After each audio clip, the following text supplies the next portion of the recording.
Enterprise, your source of information and inspiration on your path towards healing, attainment, and liberation. So, today is Bisexual Visibility Day. This is the first year I become aware of it. So, of course, I want to give a shout out to any of you who do identify as bisexual or even bicurious. Maybe you're questioning. And I wanted to share a little bit about, some of our thoughts at Soul's Enterprise around the concept of gender and sexuality and things of that nature. And I just want to start by saying that we too are always questioning these identities. That is what has made up such a big part of our spiritual journey, is to question and decondition and let go of concepts, beliefs, and, like I said, identities.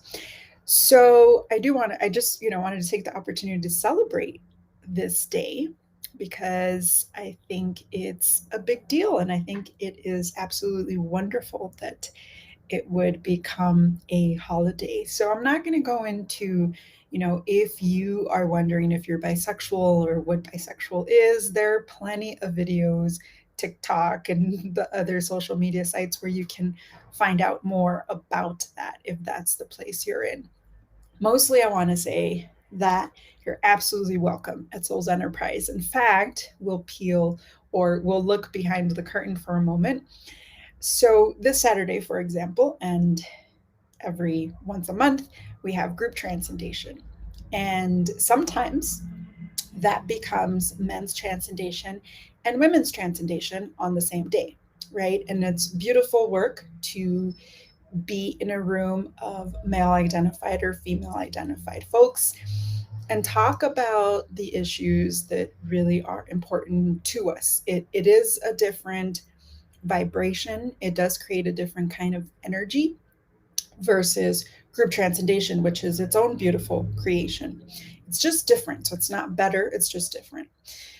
But the looking behind the curtain part is that Prasad and I constantly, not just once, still discuss what that means for Souls Enterprise. So we felt like we wanted to use the terms women's and men's transcendation because it's kind of easier to know what you're getting yourself into.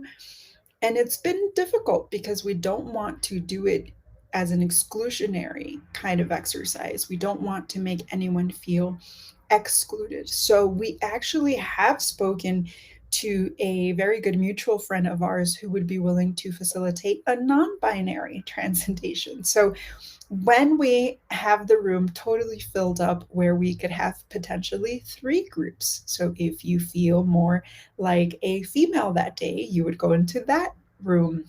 And we do this on Zoom right now, right? So you would literally go into a breakout room. If you feel more like a male that day, then you can go into that room. And if neither or all or just non binary, then you would go into that room. So, though, those are some of our thoughts around this.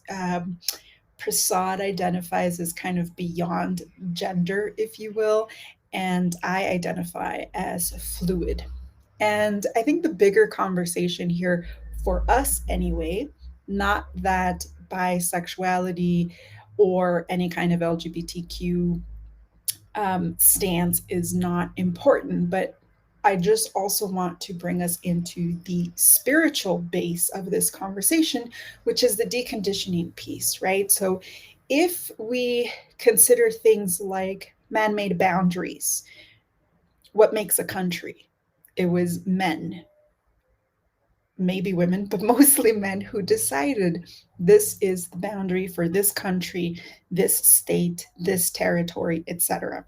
So if we consider that those boundaries, which are man made, are unnatural and are actually not really legit, other than people in authority tell us they are, then for me, that translates into how I identify in gender, sensuality, sexuality, and attraction.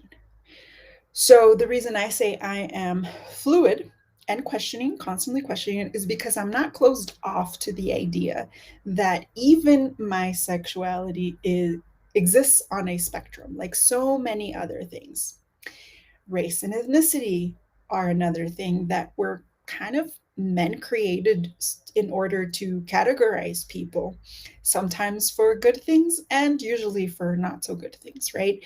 So while I do identify, for example, as Mexican or Latina, there are terms I prefer not to use for myself, but I recognize that other people, put on me.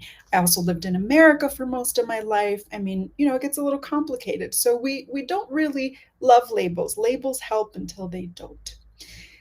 So today's conversation is just to invite you into exploring the self exploration of, it might be around your sexuality and attraction and your gender or non or none, or it may be about other things in your life that you have been questioning. That's really what we want to highlight. We want to support and encourage the questioning of labels and identities. If those labels and identities feel like they support who you really are, feel free to use them. If they don't, or if you want to break through, then don't use them, or use them accordingly or sparingly or whatever fits you best. But this concept of questioning and knowing that what we've been taught, whether it's physical boundaries, parts of our identities, whatever, even history, geography, some people even believe geography looked a lot different than it does today. Just staying open to other possibilities. That lends itself to self exploration. You could come out of that process with the same answer that you went into the process with, right? You might still identify as, no, I really feel like I'm 100% straight. That's fine and welcome too, but be willing to question. So happy Bisexual Visibility Day. And as always, you are welcome here and in every space that we co create together. Thank you for joining us, and we'll see you back here again mañana. Adios.